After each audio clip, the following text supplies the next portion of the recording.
Elis, minha parceira de saia godê, hoje, excepcionalmente, no Instagram. E aí, olha só, tá muito show de bola esse teu esquema aí, guria. Tá bonito, né? Olha só, gostei, gostei. Eu também mudei de áreas aqui, vim aqui pra minha Ai, sala de vestir, o closet. Tá. achei que tu tava no teu É que a minha estúdio. casa é toda azul, né? Toda azul, toda pintada de azul. Bom, hoje a gente tem que acelerar aqui o negócio, né, amiga? Sim, Porque uma hora nos derrubam.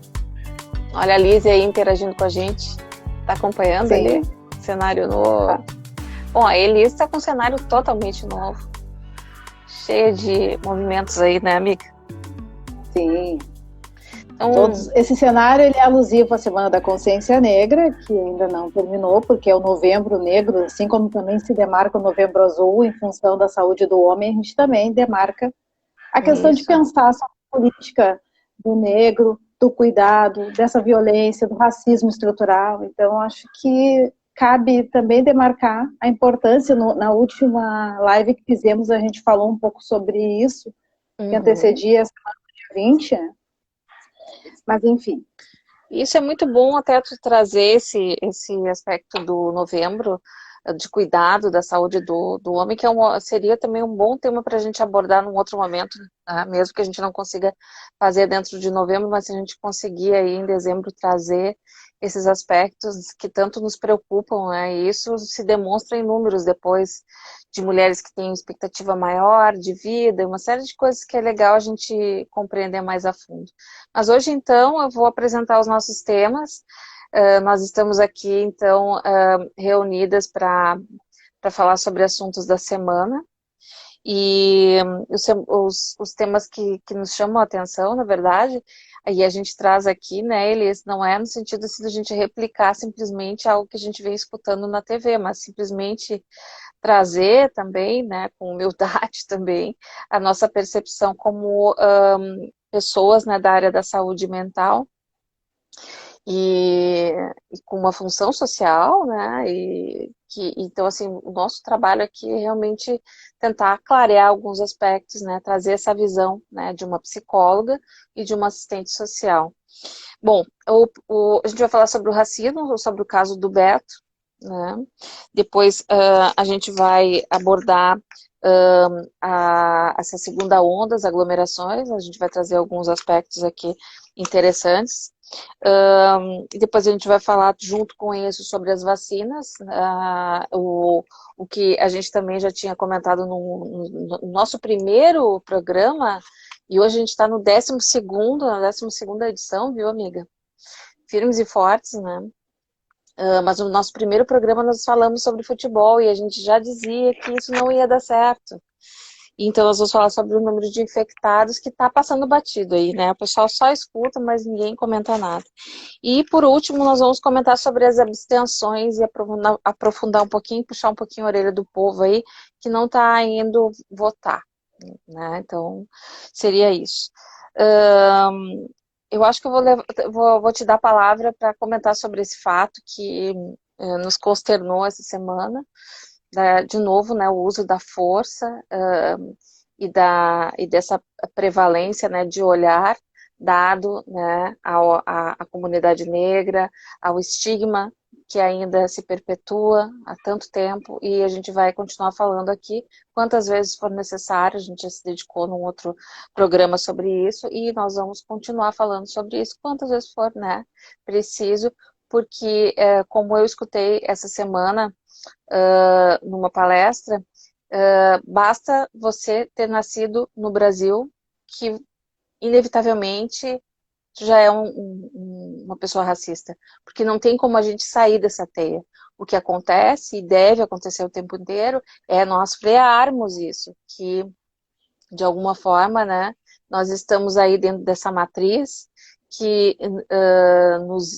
nos conduziu há quanto tempo, né, para olhar para os negros e para essa comunidade e para esse grupo, né, de pessoas de uma forma diferenciada.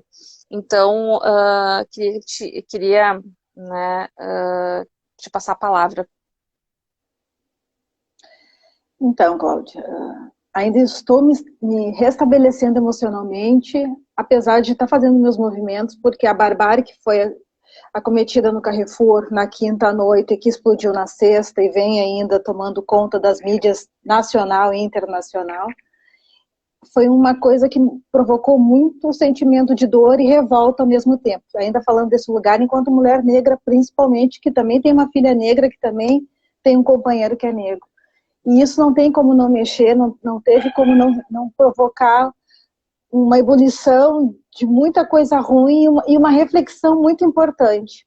Quando a gente fala, Cláudia, que vidas negras importam, a gente não está dizendo que as outras vidas não importam, a gente está demarcando um lugar porque a violência só é acometida com o povo negro. A gente tem um exemplo dessa barbárie com o Beto, que foi uma coisa muito violenta e realmente provocou, dentro desses movimentos que vem ocorrendo, algumas reações que as pessoas ainda ficaram focadas na questão das coisas que foram quebradas, das invasões. Então, assim, toda a ideia do movimento é para ser pacífico, só que também não se faz um movimento só com flores. Eu acho que a gente tem que demarcar isso. Mas ninguém aqui, ou eu, enquanto mulher negra, que faço força e frente aos movimentos, também não sou a favor da violência, até porque a gente não quer construir da mesma forma aquela imagem que hoje nos choca até o presente momento. Mas falar, então, que a morte do Beto paralisa toda uma sociedade para que consiga admitir, primeiramente, que o racismo ele existe, mesmo que o vice-presidente diga que não existe racismo no Brasil. Isso não me choca mais, porque vindo dessa comissão que hoje se diz governante de uma nação que não me representa, então não me choca. O que me entristece é quando essas pessoas que têm chances de levantar a bandeira, porque o vice-presidente, para mim, ele é tão mais negro do que índio, do que branco, mas ok. A autodeclaração, Cláudia, é um direito do sujeito. Então, não vou dialogar e não vou discutir, porque se ele não se vê como índio ou com essa ancestralidade negra e indígena, ok, eu não vou perder meu tempo para isso, mas a gente tem que fazer essa reflexão. Então, trazendo esse movimento que está acontecendo em função da morte do Beto, tem me provocado pensar nessa questão do racismo estrutural, nessa questão também, né, Cláudia, porque a gente fala, mas quem não vai para a rua, o movimento ele se dá a partir também dessa reflexão e dessa indignação que me toma. E o que eu faço com isso? Então eu tenho feito tenho colocado muita coisa na mídia para a gente pensar, vídeos que possam construir uma reflexão. Estou aberta com quem quiser fazer um diálogo, porque eu não vou entrar numa disputa, deixando claro que quando a gente fala que o Brasil, que é 56% de uma nação predominante negra, e não tem essa visibilidade, esse respeito, esse reconhecimento, a gente está falando já de uma desigualdade de cara lançada, e isso por si só isso já gera uma discriminação que não é só racial, entra várias coisas, entra a classe social, entra a questão de oportunidades, e a gente não pode não olhar para o racismo e fazer uma fala de que é mimimi, ou de que o cara era isso ou era aquilo. Fica muito difícil quando tu escuta essas justificativas. Eu recebi alguns vídeos e algumas mensagens de algumas pessoas retratando o ato do Beto, muito mais focado na ficha da pessoa e no vandalismo, que assim foi chamado, que eu não concordo, com os movimentos que ocorreram desde sexta até o presente momento, que antecedeu ontem ao Carrefour, também ali da Zona Leste, aí perto da tua casa. Então eu fico muito triste quando as pessoas não conseguem olhar para isso, mas também entendo por que é difícil as pessoas olhar para isso, porque é reconhecer algo que está instituído dentro de si. Mas eu convido as pessoas brancas e negras para que a gente possa fazer um diálogo e pensar como romper uma política e uma cultura racista e pensar numa atividade, numa ação, num movimento educativo antirracista. Nós temos vários pensadores, várias referências, a própria Lise, que está aí nos assistindo, é uma referência para mim, enquanto mulher negra e militante do movimento negro, aprendo muito com ela. Nós temos escritores negros, nós temos pensadores, o Birajara Toledo também, que já construiu em algum momento conosco uma live sobre isso. Então a gente está cercado de pessoas que estão abertas para dialogar. E eu acho que esse é o momento, Cláudia. Então só para deixar claro que vidas negras, elas importam porque a gente está demarcando que a cada 23 minutos um jovem negro é assassinado. Porque a polícia se enganou, porque a polícia invadiu, porque ele é negro. Nós temos uma estatística que vem do grupo Atlas, que faz essa estatística no Brasil, Atlas da Violência, que apresenta que ainda a violência sofrida, ela é predominantemente negra, essas pessoas que são vitimizadas, né? Então, assim, Como que a gente não vai olhar para isso? Como construir um Brasil futuro com um olhar mais humano, se a gente está vivendo agora um momento tão desumano quando a gente bate sem pensar e nem escuta a dor do outro, né? E aí dessa violência que não é só comportamental, porque as pessoas também focaram só numa questão comportamental desses dois seguranças, mas eu também falo de uma força que vem de uma cultura dentro desse segmento, mas ao mesmo tempo com uma raiva muito grande. Me fez lembrar o tempo quando os negros estavam nos troncos apanhando e ninguém podia fazer nada. A imagem que o Beto hoje traz para nós é pensar assim, até onde a gente vai aguentar essa violência com o povo negro? E eu digo, Cláudia, que o meu movimento ele já sempre existiu, mas hoje o Beto promove em mim um sentimento de vamos pensar. E o que eu tenho feito? Eu fiz então esse banner Vidas Negras Importa, estou colocando na minha sacada, na janela do meu condomínio, vou levar para onde eu for, porque eu quero falar sobre isso, mas quero falar com respeito e quero falar trocando ideias. E vou sempre estar compartilhando nas minhas redes vídeos que eu acho que dialoguem com o que eu penso sobre o racismo estrutural. E lembrando que o racismo não é o ódio, não é uma disputa do branco contra o negro, e sim sobre a questão de uma cultura racista. Se tu não tiver racista e não te identifica e está aberto a pensar políticas de antirracismo, a gente está junto.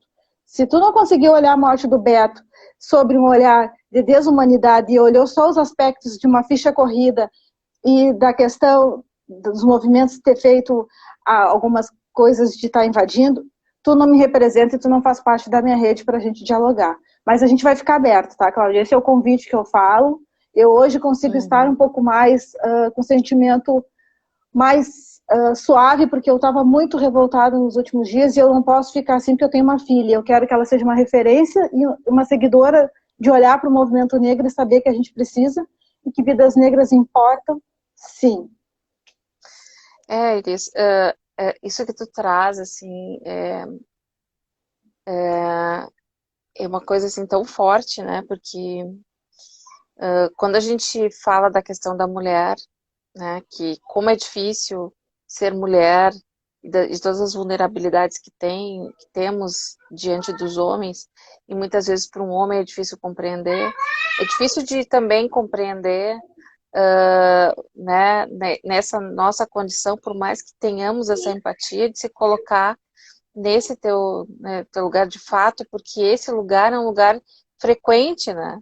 Insistentemente, isso acontece o tempo inteiro. Isso é uma coisa que eu escutei uma vez, né? Um dia eu perguntei para um namorado meu, que era negro, e disse, em que momento tu te sente assim? E ele me falou que se sentia o tempo inteiro assim, o tempo inteiro discriminado, todos os dias, né?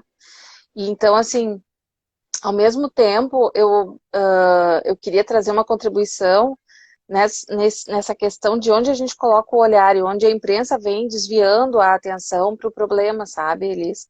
Então, assim, porque a gente tem uma questão de uma morte, de um assassinato, foi evidente, temos todas as provas, está ali, estão as imagens, e a imprensa está trazendo um olhar para quê, né? Para uma motivação, para alguma coisa que aconteceu antes, para todas as pessoas que vão ser né, responsabilizadas. E, então, assim, a gente não pode achar, né, e aí vem aquela questão assim, mas aí essa pessoa, isso foi uma coincidência. Não é uma coincidência. Como que pode a gente conseguir reeditar a cena do George Floyd aqui no Rio Grande do Sul, num Carrefour? Né? Como que isso aconteceu? Isso não é uma coincidência. E a gente também não pode aceitar essa visão que a mídia nos traz e nos deixar conduzir para essa ilusão, assim, né? E não nos trazer para aquilo que é mais importante. A gente precisa colocar o nosso olhar justamente nessa questão de que essa vida importa. Porque senão nós vamos, amanhã depois, pensar, e muitas pessoas pensam assim, que o presídio é um lugar onde todas as pessoas deveriam morrer. Por quê? Porque essa vida não é merecedora de estar viva, porque deveria ser um branco bom do bem, como as pessoas dizem, que isso é uma coisa muito errada, ou um negro do bem, né? Não poderia ter uma ficha, não poderia ter antecedentes. Nós duas trabalhamos durante um bom período, e eu um pouco mais ali naquela situação de FAESP, né? Fundação de Apoio ao Egresso do Sistema Penitenciário, como voluntárias, e escolhemos trabalhar com ex-apenados. E o que a gente viu ali, né? A gente criava uma esperança de que aquelas pessoas, entendia que aquelas pessoas tinham o direito de receber a nossa atenção, certo? Então, se a gente tiver com um ex-apenado, com uma pessoa que tem uma ficha criminal, com o negro, né? Um olhar de que eles não valem a pena, a gente simplesmente está jogando na lata do lixo toda uma construção de sociedade, de justiça, de organização, que já tem seus meios para condenar. Então, quer dizer que agora nós vamos arrastar corpos, né, como se fazia, né, pela rua, numa carroça, para que todos vissem. Quer dizer, a gente não pode estar falando sobre a ficha, né, sobre os antecedentes. E tem uma sutileza também, principalmente nos sites de busca, onde já aparecem aquelas notícias, onde insistentemente colocaram a imagem onde tinha mais a postura, né, uma postura de um olhar assim desafiador, do que colocar as fotos dele com um gatinho, ou colocar uma outra foto mais comum. E isso é muito sutil, porque isso vai mobilizando sim a opinião pública. As pessoas começam a arrefecer e acharem que elas não devem, então, lutar, né, por uma situação ali que é óbvia, que é de racismo, porque vamos combinar, né, que o Carrefour, ele atende muitas pessoas com menos condições. Ele tem um segmento, né, pelo menos aqui no Carrefour do Partenon, a gente percebe, né, então assim, como que eles, se a gente entender, né, que nós temos uma população mais pobre e que essa população tem características, né, que são vinculadas ao menor número de oportunidades por discriminação, por toda a história e tudo mais, e que são os negros que estão ocupando esses grupos de menos favorecidos, né? Então, assim, o que tu vai ver? Tu vai ver o maior número também, né, um pouco dentro de um supermercado como o Carrefour. Então, assim, é justamente o cliente do Carrefour que ele estigmatiza, que ele maltrata, onde eles subestimam, né, subestimam até o tratamento que eles dão às pessoas numa capacitação, porque aí eles nivelam por baixo, não dão a capacitação que devem, economizam, então o preço é bom, né? Se eu economizo no treinamento, se eu nivelo as pessoas por baixo, isso aqui tem que ser tratado de qualquer jeito, isso não merece o tratamento né, que um branco merece, que um rico merece, que o cara que vai lá no Zafari merece, sabe? Então, assim, é muito triste a gente ver essa situação, porque ela é muito maior e a gente está apegada numa ficha de antecedentes, né? Então, não é dessa forma. Eu fico pensando, assim, que a gente agora vai criar uma lógica que ela não precisa ser criada, né? Nós temos leis para isso.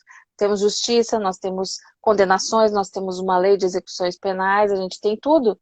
Então, a gente não precisa estar vinculado a uma fala de que esse mereceu porque esse valia menos, né? Então, nós vamos colocar as pessoas que moram nas favelas, que não têm condições sanitárias, como aquelas que são vidas que podem ser matadas, como a gente já viu, eu já vi vários escritos, né, que se usa esse tipo de fala, né, de expressão, né, porque elas não vão fazer falta. Então, isso é muito sério. E, Cláudia, só para complementar, assim, a gente tem aqui em Porto Alegre uma população de 1.488.000 com 252 mil habitantes.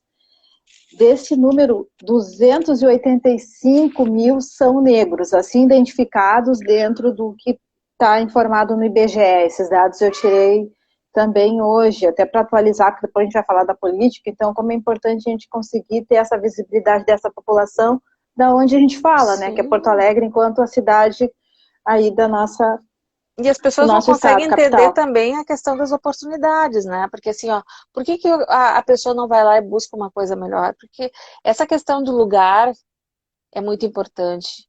As pessoas buscam esse lugar que é de todos, não que é o lugar do branco, mas esse lugar que pertence a todos. eu sempre digo que eu sempre tenho uma lembrança da escola, onde tinha uma colega que era negra, usava aquelas chiquinhas assim, sabe, Elis? Super tímida. E ela com tanto medo daquela bruxa, porque era uma bruxa aquela professora, sabe? Ela era uma substituta que não deixava ninguém ir ao banheiro. A gente se aventurava a pedir e tudo mais. Mas naquele dia que trocou aquela professora, entramos todos ali, alguns já tinham ido no banheiro, todo mundo sabia que ela era terrível. E quando a gente olha, assim, passados uns 10, 15 minutos, a menina estava urinando, sabe? Quieta, sem dizer uma palavra, sabe? Eu nunca me esqueço no Grêmio Náutico União na década de 80, quando existia só uma família de negros lá, e eu pensava, nossa, essa família deve ser muito rica. Eu acho que eu só mencionei na outra live, né, com o Birajara. Eu achava isso. Eu era uma adolescente e achava, nossa, essa pessoa, então assim, é por esses espaços que o povo negro luta. Tanto é que agora, nessa semana em São Paulo, fizeram um levantamento de que para cada 10 alunos de escola privada, um é negro. Então nós temos pesquisa, nós temos imagens, nós temos todas as provas, e as pessoas continuam relutando, continuam colocando lugar onde não se deve. E a história nos relata, né? Por que o racismo é estrutural? Então, basta a gente querer ouvir ou fazer esse diálogo, É inevitável. Que é essa proposta que eu fiz, né? Vamos trocar, vamos falar sobre isso, porque a gente não está aqui no achismo, né? E nem no senso comum, a gente está trazendo a partir desse lugar, dessa identidade e desse estudo que está aí, é só querer a gente acessar ou fazer esse debate. E dizendo, Elis, né, Cláudia, que eu queria te interromper antes de tu fechar, para tu cuidar o horário para mim ou de alguém que tenha relógio aí, porque eu não tenho relógio. Tu tem aí? Tá. Porque eu não tenho como entrar aqui no meu... Fico com medo de derrubar. Tô olhando no meu relógio ali. 8h20. Tá, então tu cuida aí. Faz o fechamento pra gente entrar no outro. Sim, lembrando que no Brasil a gente é a segunda capital, segundo estado mais racista depois de Santa Catarina, né? Então, isso é para a gente pensar e é importante demarcar isso, porque quando a gente escuta, de novo, o vice-presidente dizendo que não tem no Brasil, eu te digo, o senhor está equivocado, senhor vice-presidente. O Rio Grande do Sul é o segundo estado mais racista do Brasil. Vamos olhar para isso. Então, eu fecho aí. Exatamente, Guria. Eu acho que assim, ó, as pessoas precisam pensar sobre isso, sabe? E não querer compreender qual a motivação, né, dos vigilantes. Não podemos lançar nossa atenção, então, à ficha de antecedentes. E aí está o nosso maior desafio, sabe? É a gente, sabe, colocar isso de lado e entender que ali existe um ser humano e que aquele ser humano ali, né, ele é mais vulnerável e, ao mesmo tempo, ele está sendo condenado duplamente quando a gente começa a comentar. E ele já morreu, sabe? Então, assim, gente, é assustador. Aquelas imagens deveriam parar de passar na TV, porque isso também é um insulto para a família. Né? É bem chocante. Então, vamos para o próximo assunto, né? Que são as aglomerações, a segunda onda. O que tu acha? A gente está na segunda onda? Olha, conversando com alguns profissionais da área da saúde, diz que a gente estava saindo ainda estamos na primeira, mas também já tem outros profissionais da saúde dizendo que a segunda onda já se iniciou aproximadamente faz uns 40 dias. Somente fora do Brasil já está tendo esse histórico aí, de alguns países que sofreram na primeira onda já estão, inclusive, fazendo agora restrições, né, de alguns movimentos sociais e etc e tal. O que me assusta, Cláudia, se a gente está na primeira ou na segunda, é que todo um esforço de garantir hospitais, de dar aparatos, foram desconstruídos há mais ou menos uns 2 meses, achando que não teria segunda onda e que é só uma gripezinha que não dá nada. Mas, ao mesmo tempo, estamos escutando aí, e muitas redes e hospitais privados e públicos estão super lotados, e não é só em Porto Alegre. O interior todo do Rio Grande do Sul está com os hospitais superlotados e a gente segue numa bandeira laranja. Será que isso é correto? O que a gente espera de um governo estadual Estou bem preocupada com isso, Cláudia, porque a Em gente está 40 falando desse... dias, e 40 dias aí a gente está falando também de época de eleições, né? O forte das eleições, e a gente sabe que isso influenciou. Muito estranho a gente estar em. Eu vou te falar uma coisa, nesse momento agora. Antes eu já achava isso. Agora eu acho mais ainda. Eu não sei se a gente deveria ter tido eleições, sabe? Essas reeleições, por exemplo, me parece um sintoma de que não se fez muito movimento, sabe? Não se quis mudar muito, não se escutou muito o que os outros tinham para dizer, mas isso é tema para o final, né? Mas assim, eu acho que a gente está assim nessa segunda onda, acho que a gente entrou na segunda onda sem perceber, porque a gente estava com essa, né, com esse véu aí das eleições e muito caô, né? A gente poderia dizer que tá atrasado aqui, não está funcionando aqui, né? Os dados não estavam atualizados, quer dizer, tudo estava funcionando, daqui a pouquinho tudo para de funcionar. Então, assim, eu acho muito, sabe, muito criminoso isso dos nossos governos, sabe? Então, eu tenho alguns dados aqui que eu colhi hoje, que houve, só no Rio de Janeiro, houve 186% de aumento dos casos, certo? Sim. Hoje, no município do Rio de Janeiro, só tem 40 leitos disponíveis. Tá? Ainda tem disponível, que bom. Sim, sim. Então, tu imagina, houve um aumento de 60%, deixa eu ver, os leitos também, né? Os leitos só diz que tá desse jeito, né? Então, assim, a gente tem, então, 60%, tá, agora achei, aqui é minha outra porcentagem, se refere ao perfil dessa pessoa, né? Que vai de 20 a 49 anos. São as pessoas mais jovens que estão sendo infectadas. E aí Sim, vem o saiu meu a tema, pesquisa né? hoje. Aí vem uma coisa assim, uma nota que eu vi, né, no jornal sobre as festas clandestinas lá em São Paulo. Sabe que as festas, elas são avisadas com um dia de antecedência, com uma sofisticação incrível, né, de organização. E quando a pessoa foi, porque teve um jornalista lá que questionou, fazendo de conta que ele ia, né? E aí a moça respondeu assim, ah, a gente só coloca 1.000 pessoas, até porque seria estupidez, né, botar mais, porque senão as pessoas não vão se divertir. Oh, pasme, né, eles só vão colocar 1.000, né, para todo mundo se divertir, quer dizer, estúpida é ela, né, ela realmente é uma estúpida, né, que não consegue entender, que ela está fomentando, né, o maior número de contaminações. Tu imagina 1.000 pessoas, e ela não fez nenhum tipo, não teve nenhum problema, né, de dizer que geralmente as festas ocorrem em lugares onde não tem muito onde não transita muito a polícia. Olha só, para tu ter uma ideia, o custo de uma festa dessa clandestina para mulher não paga, tá? Só o que consome. E o ingresso para o homem é R$ 400, Elis. O que tu achou disso? Olha, Cláudia, infelizmente esses dados e essas informações não me chocam, porque a gente, quando estava no auge do início da primeira onda, a gente teve vários flagrantes aqui em Porto Alegre também, saindo vans para ir para o interior para festas privadas.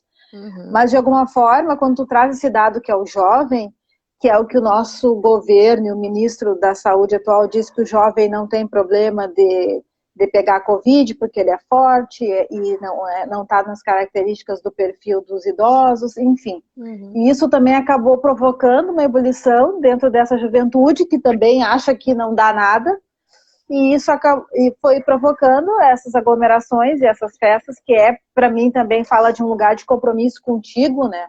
E aí não é só olhar para os governantes, porque quando eu estou falando de uma pandemia e de uma doença que tem matado, porque, Cláudia, nesses últimos 15 dias morreu mais de 10 pessoas que eu conheço. Uhum. Pessoas do meio do carnaval, pessoas do meu meio social, isso é assustador. Então, assim, a coisa está aí, a gente está brincando também, esse alerta, né? Sim, tu sabe que, como eu atendo, assim, né, pelo menos 50, 60 pessoas ali, né, aquele balcão de atendimento que é o Detran, e a gente sabe a gente consegue ter uma amostragem interessante. Hoje eu atendo, assim, muito mais pessoas que me relatam que já tiveram Covid, que perderam um familiar. Antes a gente não estava escutando isso. Poderia te dizer, assim, ó, que há 2 meses eu não estava escutando. Hoje eu já estou escutando assim muito mais as pessoas. Então assim, a gente tem alertado, eu tenho alertado no Detran principalmente, que as pessoas têm que não podem realmente ficarem cansadas, se darem ao luxo de ficarem cansadas, porque realmente a gente está numa segunda onda. E se aconteceu lá na nossa máquina do tempo que a gente tem, na Europa, nos Estados Unidos, tudo que for acontecendo lá vai acontecer aqui. Então vamos largar de mão esse pensamento mágico e achar que as coisas não vão acontecer, porque tudo está acontecendo. Entrando nessa questão das vacinas, né, aproveitando então o ensejo, uma vacina realmente ela vai acontecer no meio do ano para pobres mortais. A gente já viu aí que países já estão se organizando e vão vacinar a sua população. A gente já entendeu também, e me ocorreu isso quando eu me acordei, hoje fiquei pensando, né, que eu tenho uns insights de manhã, fiquei pensando assim, quando tiver vacina, e a gente já está vendo que algumas vacinas são melhores, outras mais caras, uma custa 20, outra deve custar uns 500, que são aquelas que são, né, da Moderna e da Pfizer, né, porque tem uma tecnologia diferente e tal, genomas e pá, pá, pá. Eu fiquei pensando assim, será que quando a gente for para a Europa vão aceitar a nossa Coronavac, de R$ 20, sabe? Eu não sei se no andar da carruagem a gente também não vai ter essa mudança também de comportamento dos próprios países, entendendo que daqui a um pouco tu não tá, né? Porque a gente vai ter que andar com carteirinha mesmo, né? De vacinação em dia, sem falar das doses, né? Que a gente sabe que leva bastante tempo para vacinar né, um número gigantesco de pessoas. E também, escutando alguns especialistas, fiquei sabendo que a gente vai ter que ter muitos tipos de vacina mesmo, que é interessante que o país tenha, porque tu vai ter daqui a um pouco uma grávida que não vai poder tomar determinada vacina, um idoso que não vai se adaptar a determinada vacina, e isso é muito comum acontecer. E também pensando e trazendo aqui também outro fator, né? A gente tem e já se fala numa fase 4 que não é falada, né? Mas não é muito divulgada isso. Mas a gente tem um outro momento, a gente está em fase de teste. Então essas vacinas elas vão entrar, mas a gente não está aí com isso resolvido. Não querendo ser pessimista, mas entendendo que até o meio do ano a nossa condição vai ser igual. Então não adianta querer aglomerar e querer fazer festa, e querer sair. Distanciamento social, né? Não é isolamento social, né, Elis? A gente está aqui junto, eu e tu. Faz tempo que eu não vejo a minha afilhada, faz tempo que eu não vejo vocês, né? Mas assim, a Verdade. gente vai, um ambiente aberto, a gente vai se encontrar com todos os cuidados, né? E a gente está aqui, então isso é aproximação, isso é o nosso lado afetivo que deve se perpetuar e deve se fortalecer nesses momentos. Então, assim, o que eu gostaria mesmo é que a gente fizesse uma vacina para curar o egoísmo das pessoas.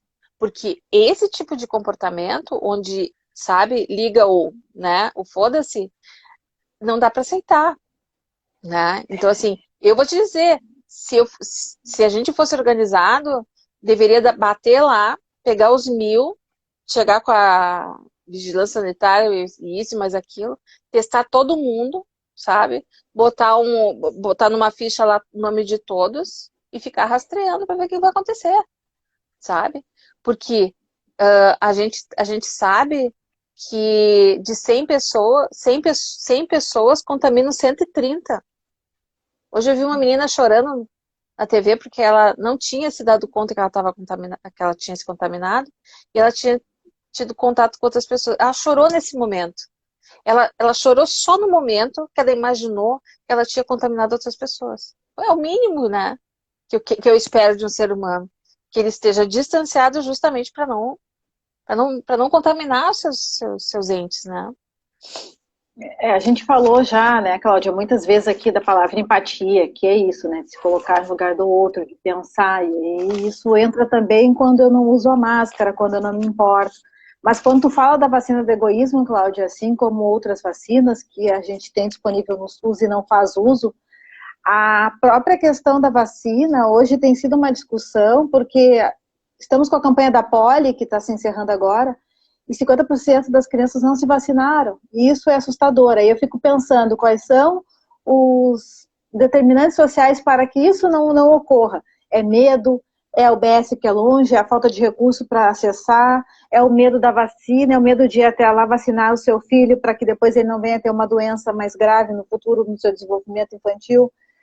E o que pega? Eu fico pensando sobre isso. É uma campanha de um presidente que diz que não precisa tomar vacina, que não vai obrigar, e está bem, a gente está falando dentro de um direito de ir e vir do cidadão, mas quando fala da vacina do egoísmo, eu fico pensando nesse mesmo processo da questão do racismo, da questão do cuidado com o outro, porque a sociedade ainda precisa amadurecer e fazer um processo reflexivo, crítico dentro desse lugar enquanto ser e sujeito, né? E que compõem esses valores, e eu fico pensando, cadê esses valores? O que leva a outra pessoa a sair, não usar a máscara? O que leva a outra pessoa a ir numa mídia e dizer que não precisa usar a máscara?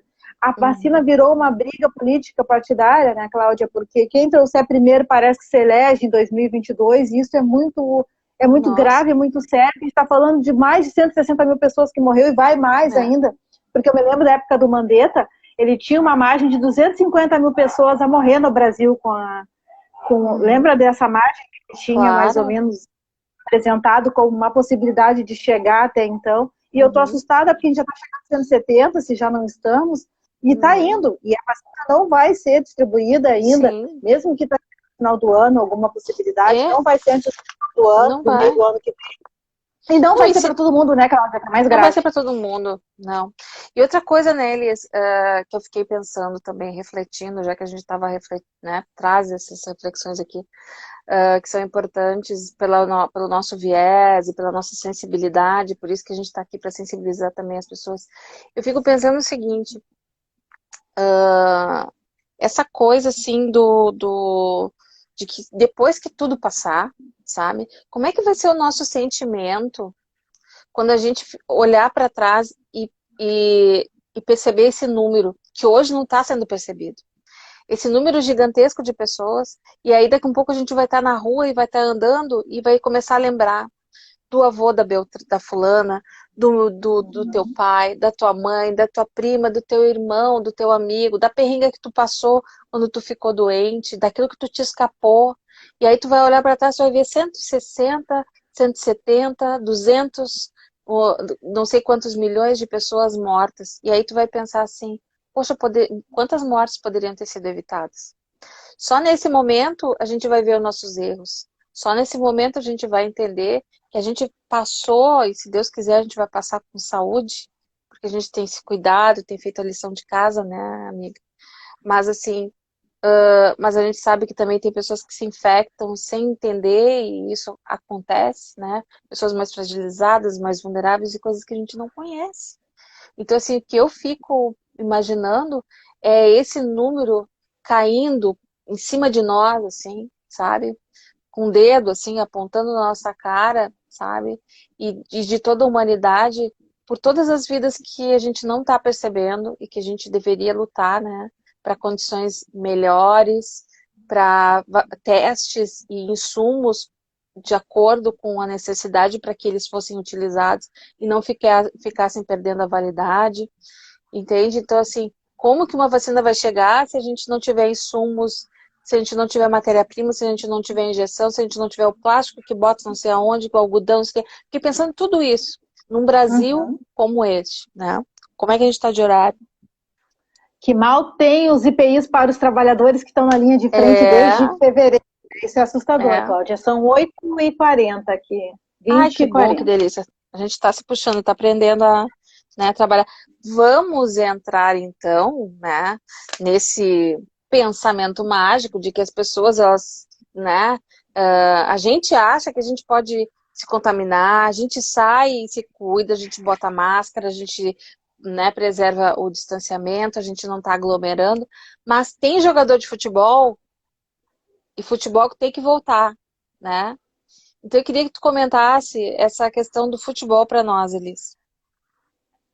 Nos últimos 15 dias, a discussão junto à CBF e a Federação Gaúcha de Futebol, falando de Grêmio Inter, mas saiu aí também uma estatística dos times que tiveram nos últimos 15 dias número de atletas com Covid. Então, só o Santos foram 9 jogadores e mais alguns membros da comissão, que somou 42 pessoas, que aí entra o treinador, o médico, o auxiliar, massagista e coisa e tal.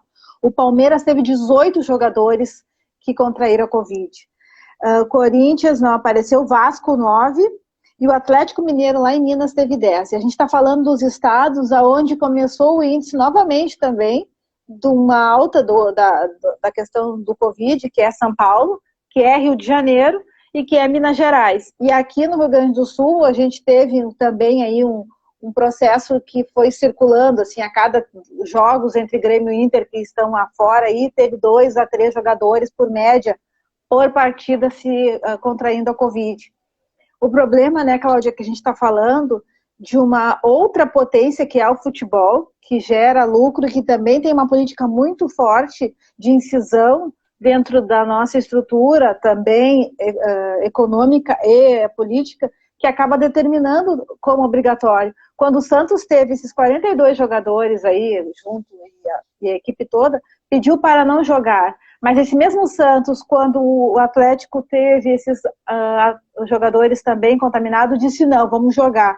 Então eu fico pensando onde é que entra a CBF, onde é que entra aí a questão do Ministério da Saúde para não fazer aí uma intervenção urgente. Aí eu fico pensando que relação política por trás determina que isso é mais importante do que a vida. Uhum. Aí eu fico, tô pasma, assim, mas só para dizer para ti que isso está muito rotativo e está bem alto, e não se fala muito sobre isso, porque se permanece futebol porque é entretenimento para as pessoas que estão cansadas do isolamento.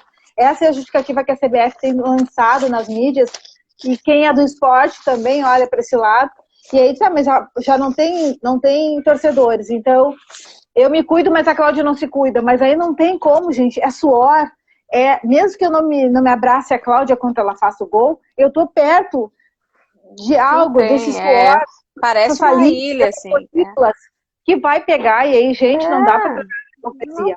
Mas é só para dizer, Cláudia, que é bem assustador, mas permanece os jogos, mesmo que alguns clubes estejam quase sem um jogador para colocar em campo, permanece porque é isso que vale a pena. Ignoram, né?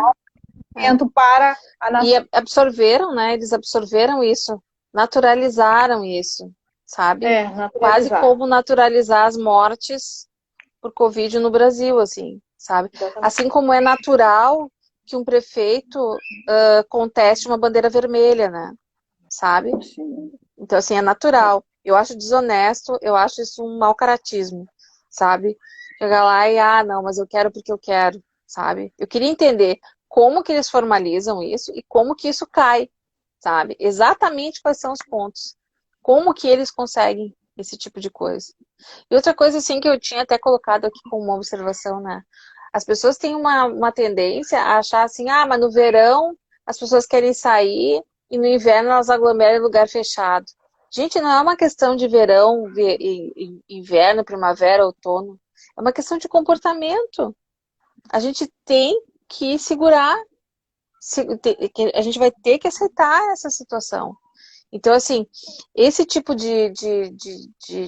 sabe, de podridão do futebol, isso aí me entristece muito, porque isso aí tira até a vontade de ver o futebol, sabe? Porque parece que eles estão numa ilha da fantasia. É essa a ideia que me passa, sabe?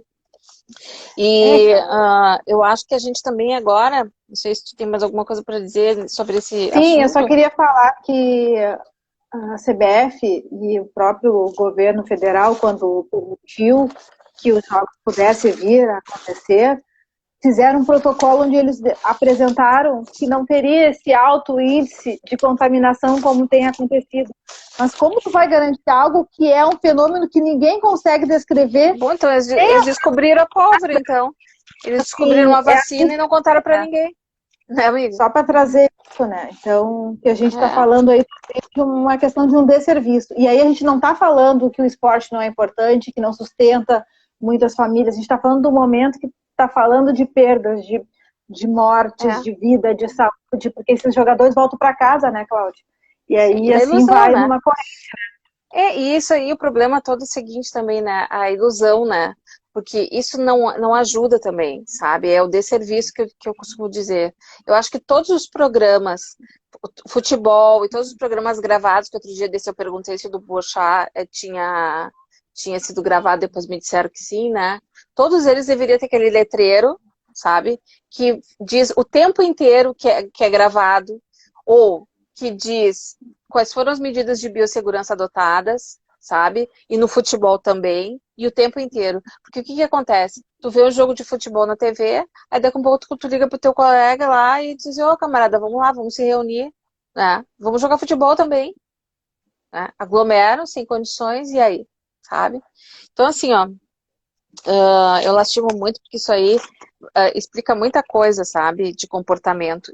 E porque, assim, os governos, eles abrem as coisas e depois condenam o povo pelo comportamento. Nem todo mundo tem esse discernimento, né? Para entender que daqui a um pouco vai abrir, mas tu não vai poder ir. Ou tu vai, mas tu vai num horário diferente, né, Elis? Sim. Vamos falar sobre, agora no final, quantos minutos tem? 15. Oh, beleza. Assim, ó, vamos falar sobre abstenção, né, amiga? Vamos falar Abstenção, sobre... poxa vida, né? Eu fiquei muito pasma, assim, no primeiro momento, com 30% de abstenção. E fiquei mais pasma ainda, porque Porto Alegre teve, no primeiro turno, 33,08% de abstenção. E conquistou, né, o primeiro lugar em abstenção no Brasil. Não sei se tu está sabendo disso, né? Sim, saiu hoje essa informação. Quase 400 mil pessoas não votaram. Deu 350 e poucas mil pessoas, né? Guria, eu fiz uma conta, assim, esdrúxula, nada a ver, tá? Mas, assim, 400, eu dividi por 15 mil, que foi a quantidade de votos que teve a Karen, né? A mais votada, né? Sim. Daria para, olha, daria para eleger muito vereador, né? Claro que não existe isso, né? Mas eu só estou, na verdade, fazendo uma conta esdrúxula, né? Mas quantas pessoas deixaram de dar seu voto para eleger, né? Pessoas importantes, vereadores, ou impulsionar seu candidato. Então, assim, e a outra coisa que eu fico espantada, e porque eu vivi isso, tu também viveu isso, é que Porto Alegre foi considerada uma das capitais do Brasil mais politizadas. Foi aqui que se iniciaram muitos movimentos do Partido dos Trabalhadores, né, o orçamento participativo, né, foi referente, Fórum Social Mundial, e tu sabe muito mais e pode nos dizer quantas obras a céu aberto nós temos, e nós somos campeões, né, nós somos a cidade que mais obras de arte, né, públicas temos nas ruas modernas, né, em função dos fóruns sociais, legado, né, dos fóruns sociais mundiais que ocorreram aqui. Então, assim, fomos referência na Europa, França, vinham estudiosos para entender o nosso modelo, né, de governo municipal. E agora a gente tem 33% da população, que são 436.971, né, eleitores, que simplesmente, né, entre a soma, né, de nulos e brancos, né, simplesmente se negaram, né, a exercer o direito. Isso é um direito, gente. Isso é um direito. Isso é uma conquista. Veio um bando de gente aí, sabe, antes de ti, né, veio, né, trabalhando e buscando isso, buscando esse direito. Inclusive, o voto da mulher é um voto que, se a gente for pensar, não faz muito tempo que a gente vota. Aí tu abre mão Movimentos sociais, né? do teu direito, exatamente. Então, assim, foram 112 cidades onde a abstenção, no Brasil, onde a abstenção foi acima de 30%, e nós fomos os campeões. Então, assim, o que eu percebi também, e isso já era fato consumado já, porque todo mundo já estava anunciando. Desde a década de 80, nós temos, sim, um número altíssimo de abstenções. Vem crescendo. Na última eleição foi 17%. Nessa foi bem mais, né? Ou 33. 23. Vai crescendo, está crescendo, e isso é um desinteresse. Então, o que a gente tem que colocar o olhar também é para esse esvaziamento das questões políticas, né? Essa falsa impressão de que a gente vai buscar de uma outra forma resolver os problemas da cidade, ou os nossos problemas, né? Numa vida, né? Como a que a gente tem, principalmente nesse modelo que a gente escolheu. né? Então, assim, o que me espanta é tu abrir mão disso, mas não me espanta que a gente vem assistindo um esvaziamento da questão política quando das questões políticas e por consequência esse eleitor ele começa a ficar desesperançado, ele não vai querer mais se incluir nesse processo. Quando a gente vê que as mídias demonizam, né? Elas esvaziam elas vão esvaziando esse pleito, essa às vezes única forma que nós temos, né, de exercer nosso direito. Então, assim, o voto é um direito fundamental, não é um direito para simplesmente abrir mão dele. Então, a gente precisa votar. Então, aqui vem o meu pedido a todas as pessoas que não votam, que votem, né? E a minha mãe não votou porque a gente ficou com receio de não saber como é que ia ser a organização. Ela vai votar nesse, de qualquer forma, né? Porque a gente quer que a nossa candidata vença. Mas, assim, fica para mim, então, essa questão, assim, as questões óbvias de o quanto isso vai impactar, né, nessas eleições. O quanto esse número elege, ele poderia eleger, né, sozinho poderia eleger um Sim, candidato. Cláudia, assim, é bem importante isso que tu traz, assim, porque eu escutei de muitas pessoas, e quero voltar depois um pouco para falar, então, dessa desmotivação, dessa desmobilização social, que quando a gente está falando aqui é de participação social, quando eu digo vai para a rua e vota, mas vai para a rua com a tua máscara, vai com o teu álcool, vota e vai embora, né, para a tua casa ou para o teu meio ali. Mas, enfim, muita gente estava com medo. Acho que também teve muitas mudanças de locais de votação, isso também incomodou algumas pessoas que não se organizaram e chegaram nos seus locais antigos. Muitas escolas que eram espaços que eram referências de votação foram mudadas em função que as escolas estavam fechadas e não estavam higienizadas, e aí acabaram realocando esses lugares e as pessoas não se acharam. Outras com muito medo de que não tivesse uma estrutura, como foi o pensamento da tua mãe, de que estaria bagunçado e poderia botar numa vulnerabilidade. Eu, por exemplo, voto na ESEF, que é um dos maiores espaços, colégios eleitorais, assim, em Porto Alegre, muito bem organizado. Inclusive, perguntei para as pessoas que ali estavam trabalhando como é que estava esse cuidado e se sentiam muito bem. E a questão da caneta higienizada, eu levei a minha caneta, mas quem não tinha, o álcool para o trabalhador ali, para o voluntário desse dia, e também para o eleitor, muito organizado, assim. Então, eu acho que isso, se era um sentimento, tem que se desconstruir, tem que ir. Isso é um movimento de quem também foi, de quem olhou todo esse cenário. E o segundo sentimento, Cláudia, que tu também tocas, para que a gente possa mobilizar, porque esse também é o nosso papel, e a gente não está aqui induzindo, a gente pode até abrir o nosso voto, mas a gente traz aqui uma questão de consciência crítica política. Sim, não importa para quem a pessoa vai votar aqui. A gente precisa fazer um movimento de ter essa participação social, a gente precisa olhar para esse cenário, se a gente acredita nessas propostas, o quanto essas propostas apresentadas pelo Melo ou pela Manuela, que são os únicos dois candidatos nesse segundo turno, corresponde à realidade da minha família, das pessoas que eu acredito, qual tem a proposta que dialoga com a questão das minhas necessidades enquanto coletivo e não individual. Estamos ainda trocando voto por cesta básica. Comunidades, vamos abrir o olho, a gente precisa olhar para isso, não é legal. A gente precisa de ações coletivas que possam trazer qualidade para um todo. Uma rua não precisa pagar e se juntar para ser asfaltada, isso é dever da prefeitura. E então não adianta ficar a gente negociando isso. Isso é dever e eles têm que ter a verba. Então que a gente olhe para isso, vamos tentar fazer essa mobilização na vizinha do lado. Vamos olhar para nós também, será que esse partido dialoga com a questão do racismo, é aberto para o diálogo, é para geração de renda, a saúde, como ele olha a saúde, quais as garantias, e a gente não está aqui pedindo promessas, porque a gente sabe que não é fácil gestar uma cidade com recursos reduzidos, mas a gente pode se reinventar. Então que a gente olhe para essas propostas e não compre gato por lebre, porque depois são 4 anos que a gente vai ficar chorando como estamos agora a nível nacional. E isso depois bate na nossa conta, e não é só na nossa, né, Cláudia? A gente tem filhos, tem netos, tem sobrinhos, a gente tem esperança que acaba também atrapalhando, retardando esse processo aí, né? E vamos lembrar também que a abstenção, ela é uma participação passiva. Então, assim, ela é uma participação.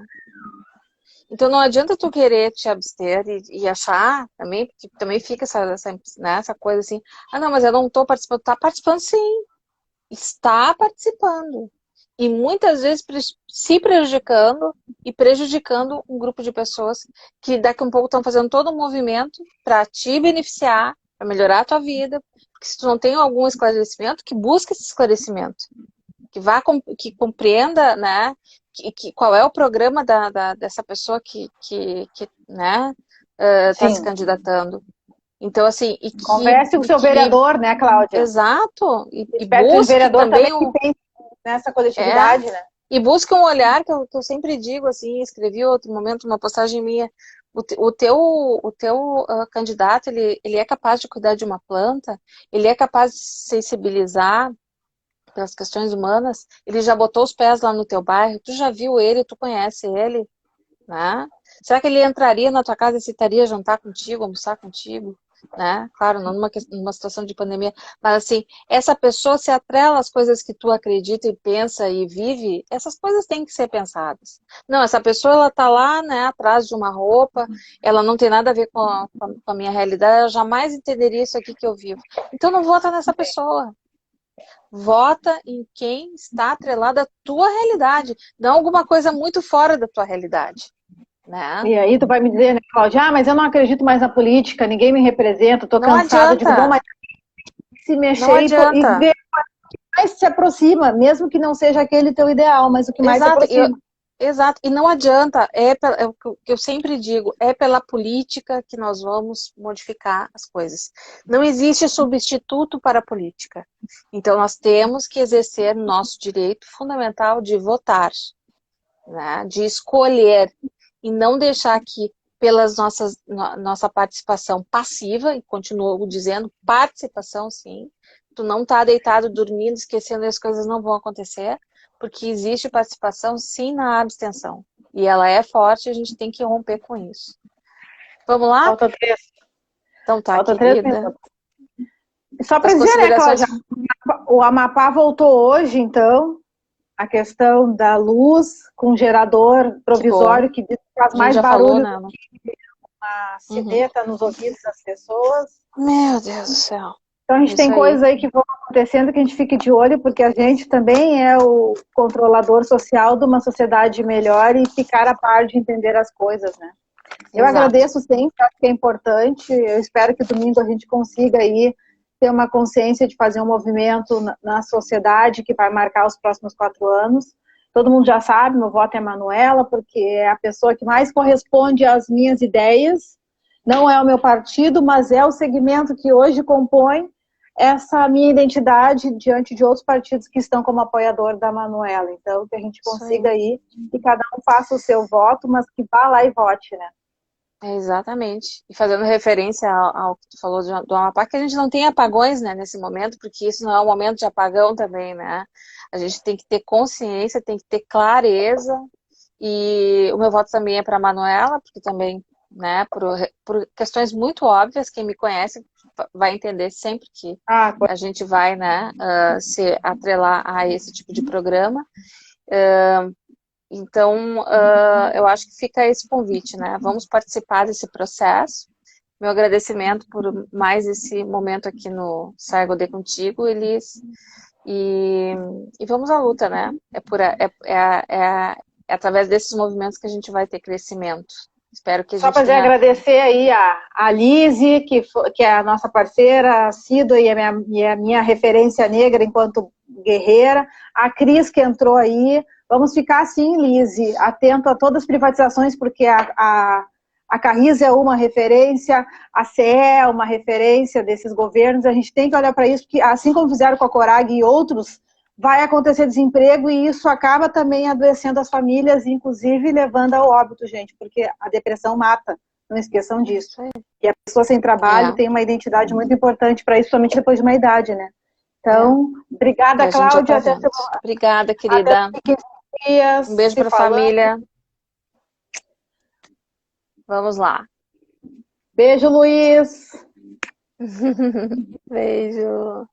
Mas que encerra isso Estamos aqui aqui agora, eu então. vou ter que achar aqui. Deixa cair, né? Acho que cai, né? Então acho que a gente pode ir falando. Será? próximo sai, então, acho que voltamos para o Facebook, né? Umas pessoas estavam bem a gente vai alternando, né? É, isso aí. Aqui tem votos Manuela, vota Manu, com certeza. Sim. Manuela, com Né, certeza. Cláudia? Está na hora Hã? de experimentar isso, uma mulher, né, no poder. Tá Né? na A gente hora já da teve a gente. disputa, mas aqui, eu tô falando de Porto Alegre, né? Ah, que coisa boa. Cris Dornelles, conhece aí? Sim, minha colega assistente social, ela é do Sim, que movimento, bom. trabalhou muito tempo agora como assistente social, também dando assessoria para um projeto que trabalha o esporte, né?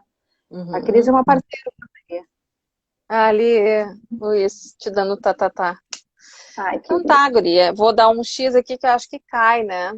Cláudia, No... só para lembrar, vidas negras importam, vidas importam. Gente, vamos É isso trabalhar a aí. questão de uma Vamos mudança olhar de para. consciência. Não vamos nos tornar objetos, né? Somos pessoas. Não podemos aceitar essa mudança de paradigmas e esse olhar, né, desumanizador que a gente tem visto aí. Não vamos cair nessa Não quero teia. estar em 2021 ouvindo um vereador ou um candidato a prefeito dizer que os negros mais eleitos na Câmara de Vereadores não têm competência. Competência não tem o seu Walter Negrstein, né? Tá aí, toma. É, é. Isso aí, guria. Vou dar um X aqui. Vamos ver se funciona. Beijo!